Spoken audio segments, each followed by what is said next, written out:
But the good news doesn't stop merely with Israel's strong military. It continues with Israel's strong economy. It's a tremendously strong economy. And I'll tell you, we made it stronger by moving Israel to free market principles, which unleashed the spark of genius embedded in our people into innovation, entrepreneurship. And there's a revolution taking place. This couldn't happen at the better time. Look at the 10 leading companies in 2006. 5 energy companies, one IT company, Microsoft. And a mere 10 years later, 2016, a blink of an eye in historical terms, it's completely reversed. 5 IT companies, 1 energy company left. The true wealth is in innovation. You know these companies, Apple, Google, Microsoft, Amazon, Facebook. Guess what? They all have research centers in Israel. All of them. Major research centers. And they're not alone. There are hundreds more. And there's a reason. Something is going on. It's a great change. You want to hear jargon? It's one sentence. This is a terrible sentence, but I have no other way to say it. It's the confluence of big data, connectivity, and artificial intelligence. Okay? Did you get that? You know what that does? It revolutionizes old industries, and it creates entirely new industries. So here's an old industry that Israel was always great in, agriculture. We're always good in agriculture. But now we have precision agriculture. You know what that is? See that drone in the sky? He's connected to a big database. And there are sensors in the field. And in the field, there's drip irrigation and drip fertilization. And now we can target, with this technology, the water that we give, the fertilizer that we give, down to the individual plant that needs it. That's precision agriculture. That's Israel.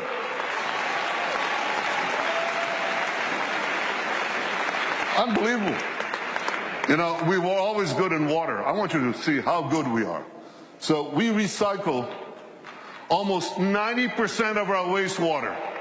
The next country with less than 20% is Spain. You can see how Israel, what it does for water, what it does for the environment. So when you take these two things, agriculture and water, and the other technologies that we apply in both, we can change the world. We are. We are. I just heard about an African woman in Africa has to walk 8 hours a day to give water to her children. 4 hours one way to a well, 4 hours back. And a young Israeli company brought in this technology that improves on Moses. Remember Moses? He brought water from a rock. They bring water from thin air. They bring water to Africa, to millions of people in Africa. Israeli technology. And I was just recently in India. That's my friend, Prime Minister Narendra Modi. Great friend. I'm showing him cherry tomatoes. This is in Gujarat, India. This is Israeli technology. And what I heard there was fantastic. Farmers came from the region. There's an experimental farm there and a place where Israel gives technology know-how to Indian farmers. 65% of India's population are farmers.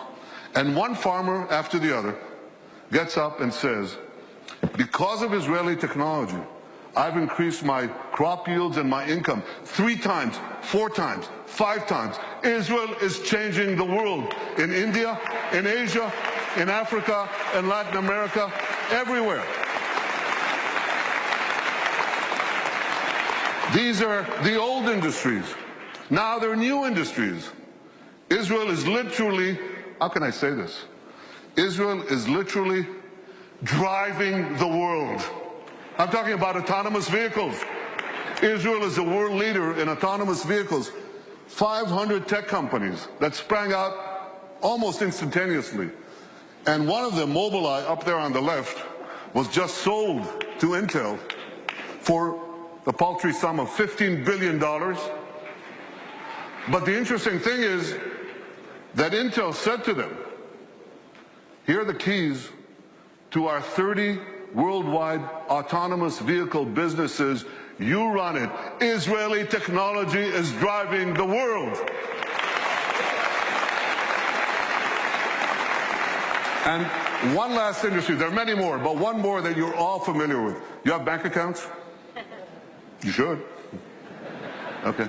Well, you don't want anyone hacking into them, right? Or into your cars, or into the planes you ride.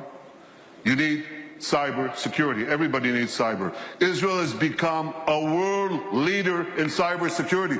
Look at how much they invest in the hundreds of Israeli startup companies, tremendous companies. But here's another factor that you should know. Israel's population is how much? Who knows? Class? 8 million. It's closer to 9, but it's about between 8 and 9 million. That's correct. And what percentage of that is of the world's population? Oh, come on. It's 1/10 of 1%. So what percentage do we get of the world global investment in cybersecurity, in private investment in cybersecurity?